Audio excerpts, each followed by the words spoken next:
If you've spent any amount of time delving into rock, you've likely heard of the Foo Fighters, founded in 1994 as a one-man band project by Dave Grohl. It might come as a surprise to you, but Grohl was actually pretty insecure about his abilities as a songwriter back before he was a huge rock band frontman. Oddly enough, at the outset of the creation of the band, Grohl had mainly intended to make a career out of releasing music as an anonymous songwriter, specifically naming his band with a plural in order to make listeners think it was a group. Luckily for us, he changed his mind and hired some musicians to aid in the performing of his album once it became more popular. I was supposed to just join another band and be a drummer the rest of my life. I thought that I would rather do what no one expected me to do, said Grohl around the time he had almost accepted a position as a drummer for Tom Petty and the Heartbreakers. The reason why Grohl wasn't interested in just taking up another act as a drummer again was because of the tragedy of Cobain's suicide.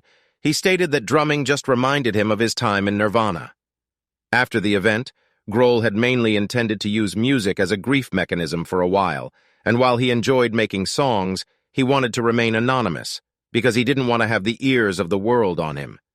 Sadly, because of the fact that he'd been with the biggest band in the world just years before, meant that Grohl wouldn't be able to make anything that would have people listening objectively.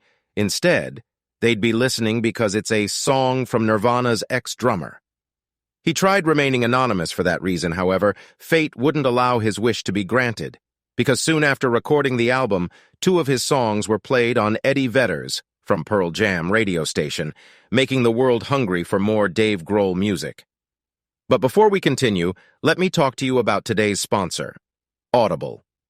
Audible is a subscription-based service for audiobooks where you can find a wide range of titles from new releases to bestseller classics for you to listen to on any of your devices. If you are interested in taking a deeper dive into Dave Grohl's career, The Storyteller, written and narrated by him, is available for a free trial using the link in the description below.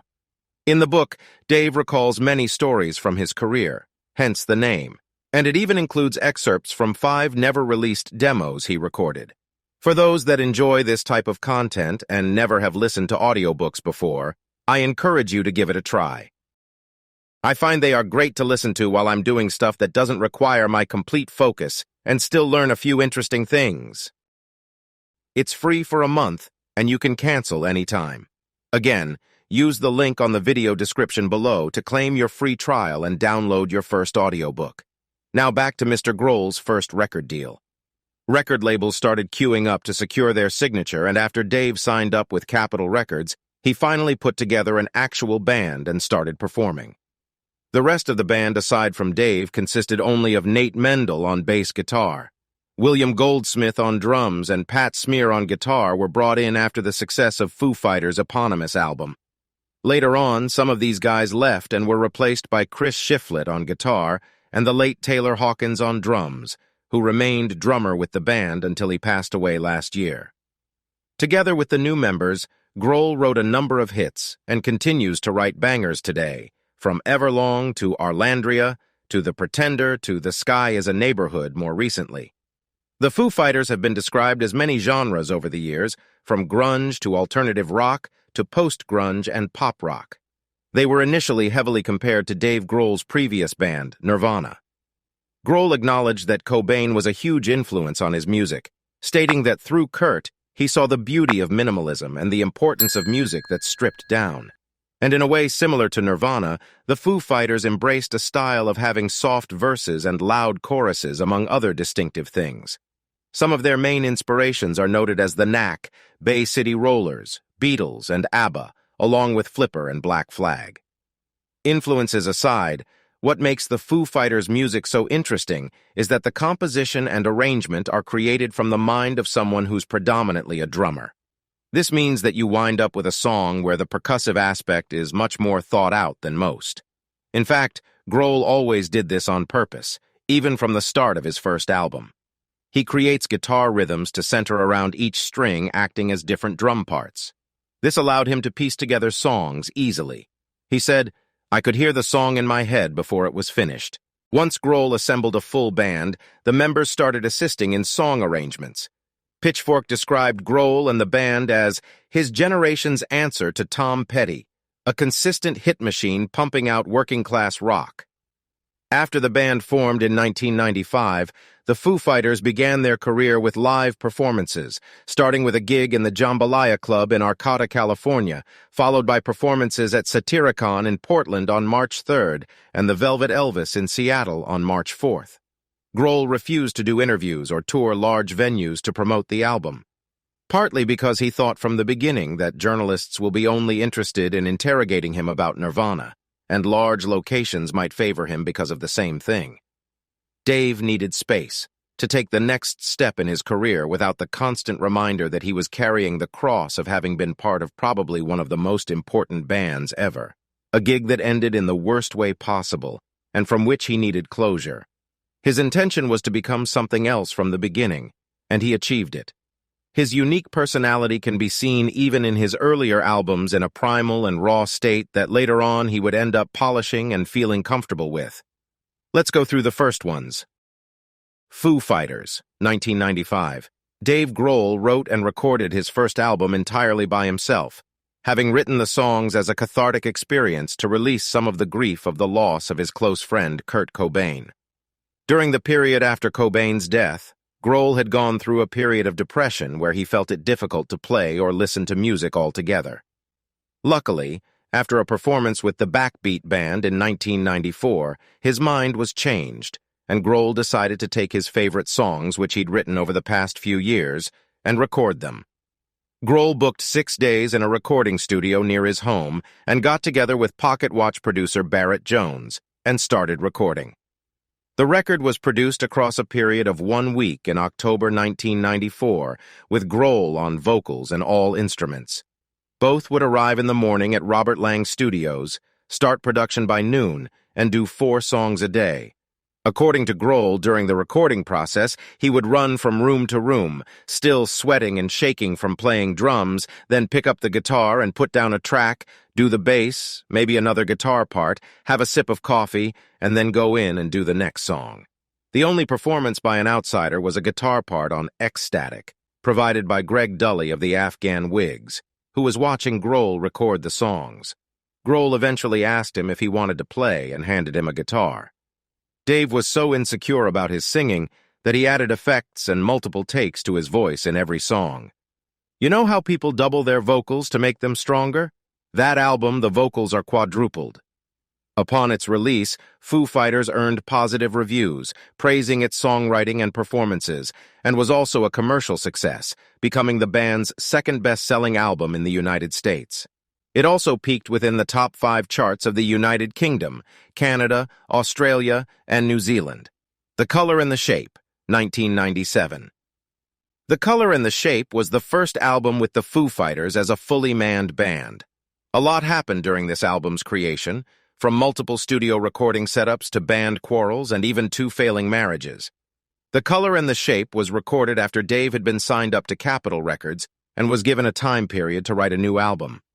The band actually spent so much time trying to nail down the right sound for their songs that they almost went over budget and past deadlines.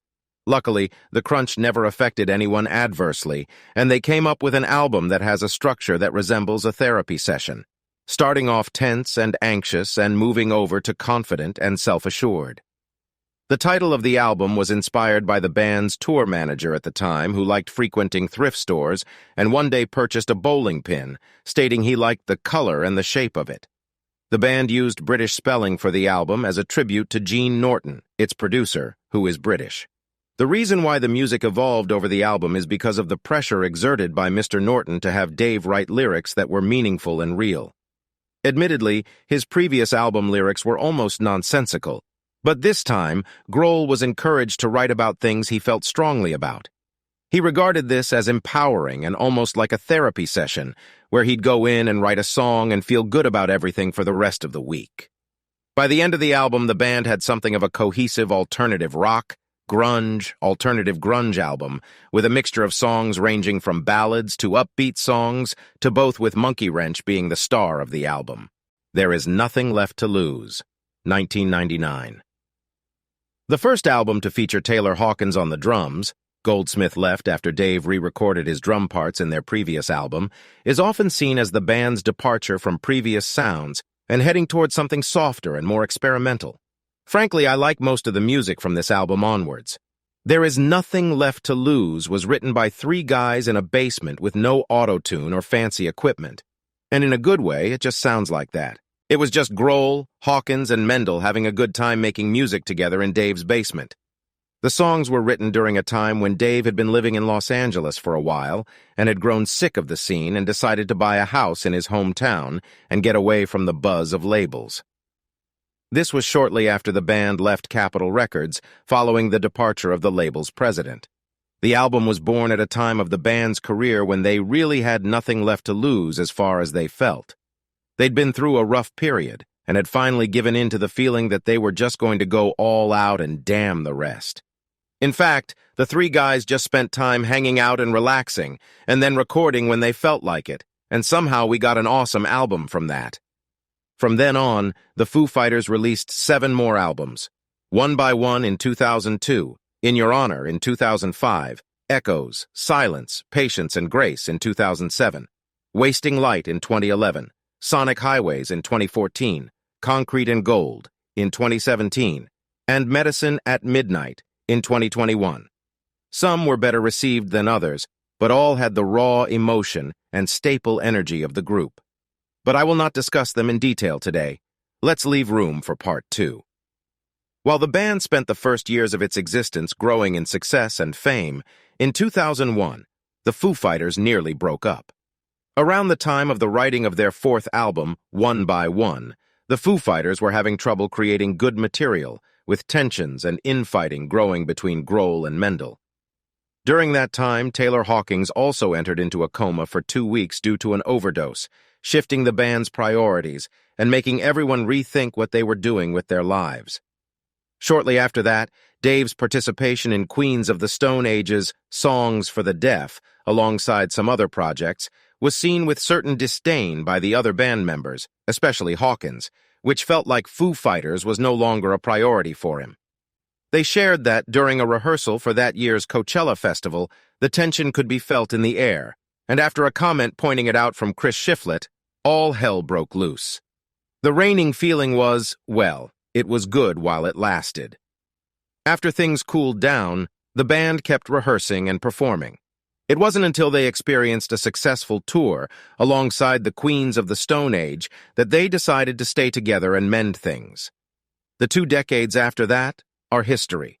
With There Is Nothing Left to Lose, they finished establishing their style and feel, and their core members were there to stay, with the return of Pat Smear later on. The Foo Fighters have always stated that having fun was their highest aim in making music. It bleeds over into their other career exploits, namely Dave playing as the devil in a Jack Black movie and his recording of a complete heavy metal album for a full-length horror film featuring the band. They also made a biographical rockumentary during the times of Wasting Light that chronicles their origins as a band. At the center of it, they're just a bunch of fun guys having a good time making great music and movies.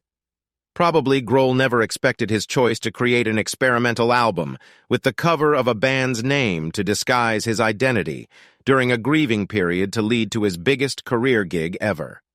Looking back, he said in an interview that he could have never imagined becoming so big and successful, and that if someone had told him back in his youth that he would be a world-touring mega-sized band, he would have argued with them, saying they were wrong. Sadly, Taylor Hawkins passing away while the band was touring in 2022 is surely the second tragedy in Dave Grohl's career, and one that the band is probably still struggling with. And although the void such a personality left in the band and fans' hearts would be impossible to fill, I think the Foo Fighters will keep pushing forward because it is what they have always done, and what they do best.